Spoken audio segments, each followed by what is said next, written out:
Aqui é o Will e hoje nós vamos falar sobre Resident Evil Vendetta, filme de 2017. Pois ainda tem mais filme do Resident Evil, agora dirigido pelo Takanori Tsujimoto. E bom, é isso aí. Antes disso eu peço para você se inscrever, dar um like e apertar ali no sininho para ter mais notificações de conteúdo. Então é isso aí, vamos lá.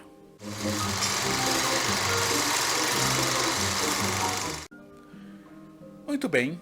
Então, lançado em 2017, Resident Evil A Vendetta, o contexto dele se passa depois de Resident Evil 6, o game, não o filme, né, no caso, obviamente, em que a gente tem os personagens do jogo e tal. É um filme canônico à franquia, teoricamente, né, mas teoricamente que eu digo assim, eu acredito que seja. Caso não seja, pelo menos do contexto no contexto do filme, é como se Resident Evil 6 tivesse acontecido. Tudo bem, né? Partindo daí, né, o que a gente tem aqui como sinopse? Existe um cara chamado Glenn Arias, né? Ele é um traficante de armas, já desde sempre, só que é um traficante de armas relativamente genérico a princípio do enredo, né? Pelo que dá pra entender. No entanto, o governo americano explode a festa de casamento dele junto com a esposa e todo mundo. E ele fica muito puto e decide basicamente destruir o mundo usando armas biológicas, mais ou menos o plot de Resident Evil 5 nesse sentido. A gente tem uma introdução já a esse personagem já no começo, numas cenas assombrosas, assim, numa mansão, assim, pra fazer aquele clima de Resident Evil, né? No entanto, a gente tem alguns detalhes aí nessas primeiras cenas que vão aparecendo. Uma coisa que eu queria comentar é o fato daquele negócio dos lasers do filme Resident Evil original, lá do filme lá de 2002, 2001, não lembro, alguma coisa assim, 2002, né? 2002. Do Hóspede Maldito lá. O fato daqueles lasers terem poluído todas as criatividades dos filmes Resident Evil, tipo, meio que pra sempre. Porque aqui não tem laser, mas tem tipo uns cabos que ficam presos à parede num certo momento lá, em que entram os caras, que funciona como aquilo, mais ou menos. É bem bosta isso daí. Eu não gosto do fato de aqueles lasers terem influenciado tanto assim as direções de jogos e séries e tal. Pra tudo que tem. Quase tudo de Resident Evil faz referência àquilo em algum momento. Eu acho esquisito. Eu acho esquisito, pelo menos, né? Inclusive o jogo do Resident Evil 4 faz referência àquilo. É bem doido isso daí. Bom, tudo bem, né? Passando aí, a gente tem essa apresentação dele. E a gente tem que dizer que esse Arias aí, ele é um pseudo Wesker.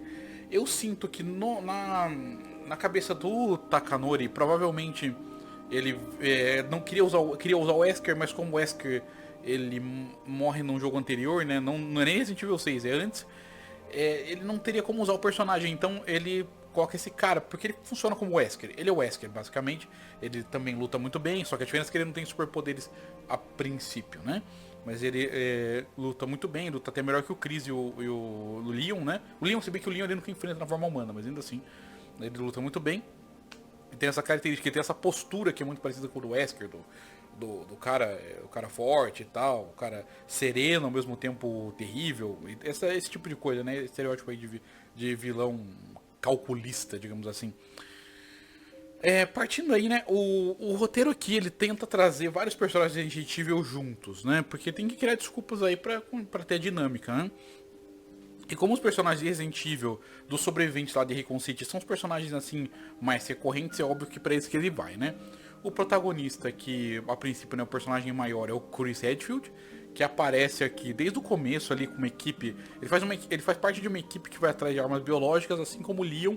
Só que o Leon ele trabalha mais no serviço secreto, assim, tipo, mais Black Ops. E o Chris ele é mais de frente, assim, ele é mais combatível, tipo, tiroteio e loucura, né? Pra ele é tudo mais direto. É como se o Leon Kennedy fosse um pouco mais stealth e o Chris fosse o cara mais bruto, né? Curiosamente, né, esse roteiro traz um detalhe que eu tenho que comentar a respeito do jogo Resident Evil 6, senão a crítica não vai fazer sentido. Eu sempre vou falar isso pra avisar quando eu vou dar um mini spoiler de alguma coisa, porque é verdade, né, senão uma crítica não faz sentido sem alguns contextos, né. Então a gente tem aqui uma dinâmica bem curiosa, porque no Resident Evil 6, o game, o Chris ele tá depressivo em um certo momento, se mostra ele um pouco antes de começar o jogo como um cara depressivo, que tá bebendo e tal, perca de companheiros, etc. E no Resident Evil 6, o Leon Kennedy tá meio que de boa assim, no trabalho dele de agente da Casa Branca. Curiosamente, aqui é o extremo contrário. Aqui o Leon tá deprimido e bebendo, não sei o que lá, num país qualquer, enquanto o Chris é o cara que tá fortão ali, relativamente de boa no seu trabalho, sempre de combater os bioterroristas do mundo do Resident Evil, né? Absolutamente curioso o fato da dinâmica ser o contrário, né? Outro personagem ali que aparece aqui dentro da franquia, que fazia muito tempo que não aparecia, é a personagem da Rebecca Chambers, né? A Rebecca Chambers, ela é a médica do grupo Stars lá no primeiro jogo do Resident Evil. E eu tenho que fazer alguns comentários aqui a respeito. Ela aparece aqui, mas tem duas coisas que eu queria comentar. Eu não sei em que ano, no contexto do universo do Resident Evil, acontecem esses eventos do Resident Evil Vendetta. Mas tem uns comentários que pra mim soam esquisitos. A Rebecca Chambers já fazia parte dos Stars, né? Então ela já fazia parte de um grupo que tinha que estar um nível acima, assim, da polícia comum dos Estados Unidos. É como se fosse SWAT, digamos assim, né? Então eu não sei como você entra na SWAT, mas eu imagino que você deveria fazer o treinamento ali da polícia normal, você fica um tempo na polícia comum, depois faz o treinamento ou o curso que tem que fazer pra fazer parte da SWAT. Se eu não me engano, aqui no Brasil tem um pouco dessa dinâmica aí pra esse tipo de mudança ali de cargo dentro da mesma corporação. Mas aqui não é dito exatamente como funciona. O que eu acho curioso disso é que se ela já fazia parte da equipe, ela já tinha alguma idade, né? Eu imagino, né? Eu chuto que eu não sei qual é a idade dela, tá? Eu não sei a idade canônica. Mas pra fazer sentido a história, ela teria que ter, sei lá, uns 25, talvez. E aqui passam uns mais de 10 anos, assim, de Resident Evil. Desde os eventos de Resident Evil 1. Bem mais de 10 anos. Ela tinha que ter uns 35, por aí. O que é curioso, que durante o filme, volta a me referenciado o fato dela ser muito jovem. Sendo que, obviamente, passaram, tipo assim... Pro Leon passou uns 15 anos, pro Chris deve ter passado uns 15 anos, e pra ela, tipo, passou 2 semanas. Aparentemente. Outra coisa que é estranha, pessoalmente pra mim, o uniforme do Chris e do Leon, eles fazem algum sentido, assim. Porque o Leon tá com uma roupa normal que ele usa no dia a dia, que é relativamente genérica, e o do Chris é uma roupa que você imaginaria que alguém na posição dele usaria. A Rebecca Chambers, no entanto, tem um momento do filme que ela veste a roupa dela do Resident Evil 1. E eu não entendi por que fazem isso. Porque assim, ela é uma médica no Resident Evil 1, só que agora ela já passou por tantas experiências e tal. Por que ela tá usando a mesma roupa? Eu sei que é só uma referência pros fãs, tá ligado? Tipo assim, eu tenho noção que é essa ideia, mas, pois é. Outra coisa que eu tenho que ter em nota aqui, que eu não sei se é de propósito, né? É uma coisa que não tem a ver com o filme. Só que não tem a ver com o filme, tá? Tem um youtuber gringo que se chama Angry Joe. Às vezes eu vejo os vídeos dele, são vídeos legais aí de games e outras coisas. Eu acho engraçado que ele tem uma jaqueta igual a do Leon. Igual, é a mesma, pra mim parece a mesma jaqueta praticamente. Eu acho isso curioso, só uma curiosidade aleatória. Continuando falando do roteiro, a gente tem aqui um vilão que meio que sai do nada, né? Ele vira um bioterrorista, né? Ele vira um vilão que trabalha com essas armas biológicas do mundo do Resident Evil, meio que do nada. Antes ele era um traficante de armas comum, né? Não dá pra dizer como que ele teve acesso a esse nível acima, da onde que veio esse cara, né? A gente não tem um background muito grande, além do fato de ele estar querendo se vingar da humanidade pelo que aconteceu com ele. É uma premissa bem simples. O Chris tem alguma rixa com ele, mas a rixa do Chris me parece muito forçada, assim. O cara, ele matou certas pessoas ali da equipe do Chris, só que é muito diferente disso para o Chris e o Wesker. O Chris Wesker tem uma história complexa de muitos anos. Aqui é um negócio muito jogado, muito rápido e, né, você não cria tanta essa dinâmica de rivais quanto você tinha dentro da franquia Resident Evil com o Wesker, né? Vai fazer o que, né? A decisão Resident Evil 5 foi aquilo, então é o que acontece agora.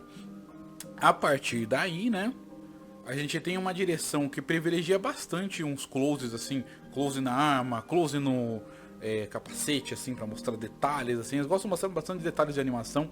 Eu sempre acho curioso essa tendência de animações baseadas em jogos, assim como tem no Advent Children, que é uma coisa que eu não sei descrever o que é.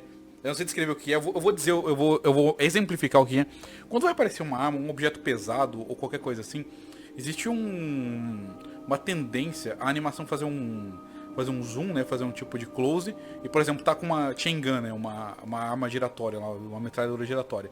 O cara vai mirar e a arma faz assim, bum bum, sabe? É como se o peso estivesse indo e voltando assim um pouco. Você fez força, você largou um pouco da força, sabe? É uma coisa que acontece bastante dentro de animações japonesas em 3D. Eu acho que é uma tendência. Eu não sei se acontece tanto em animações né, ocidentais a princípio, mas eu acho curioso que é uma coisa assim para demonstrar peso. Eu acho engraçado que é muito recorrente em filmes que são baseados em jogos geralmente, né? Mas só um detalhezinho qualquer assim para dizer, é uma coisa que eu acho que também tem muito em anime, esse zoom no equipamento, esse zoom em certos detalhes aí para parecer tudo mais épico. Em nenhum momento aqui a gente tem uma trilha que eu consideraria notável dentro do enredo, uma trilha sonora, né? Então, ok. Agora falando um pouco aí dos personagens que a gente tem, a gente vê que melhorou bastante a animação facial, mas novamente eu continuo me incomodando com esse Leon carrancudo, porque aqui ainda tem um contexto de que ele tá... uma coisa que eu não entendi direito, é se ele tá traumatizado e triste e tal por causa dos eventos de Resident Evil 6, ou se ele tá assim por causa de uma coisa que aconteceu entre Resident Evil 6 e esse filme, não sei. No entanto, ele continua carrancudo. Pelo menos agora eles têm uma desculpa pra ele ser mais carrancudo. E uma coisa que é engraçada, assim, do Dante, né? Do Leon. Eu até chamei de Dante pelo que eu vou falar. Pra quem não sabe, Resident Evil 4, né? Ele era pra ser Devil May Cry. Pois é. É muito bizarro, né? E se você reparar, o design do Leon e o design do Dante, eles são mais ou menos parecidos, só que o Leon tem cabelo castanho e o Dante tem cabelo branco, né? Eu acho engraçado que nesse filme é onde o Leon tá mais Dante. Ele tem vários momentos em que ele lembra até o movimento e a lógica pelo qual o Dante ele se move e tal, né? Ele tem uns momentos de zoeira em que ele usa as habilidades dele de formas criativas. Eu acho isso absolutamente peculiar, o fato dos dois terem uma certa conversação e inicialmente lá no passado distante eles eram um personagem só de certa forma. Dito tudo isso, Resident Evil Vendetta, né, traz um contexto aí mais avançado, que avança aí o roteiro, o enredo, né, de Resident Evil, para mundos aí além do Resident Evil 6, dentro dos personagens mais clássicos, o que é muito bacana de se acompanhar nesse sentido, né. O roteiro, ele trabalha muito com essa ideia de rivalidade entre o Chris e o Arias, mas não é uma coisa que funciona tão bem, porque os dois não têm uma história tão longa quanto tem a história do Chris com o Wesker, né? Ele também trabalha num negócio de mostrar um pouco de onde está a Rebecca Chambers, né? Que acaba sendo, ela vira uma cientista que pesquisa os vírus e tal, os vírus das bioarmas, só que é um negócio que, beleza, ela tá ali, ela é funcional ali pro enredo, né? Faz sentido ela fazer parte dele, mas eu queria que tivesse mais cenas com a Rebecca Chambers, e não só isso, eu queria que ela participasse da ação também, sendo que ela é uma sobrevivente da mansão lá. Então, né, podia ser mais legal se tivesse isso daí um pouco a mais, né?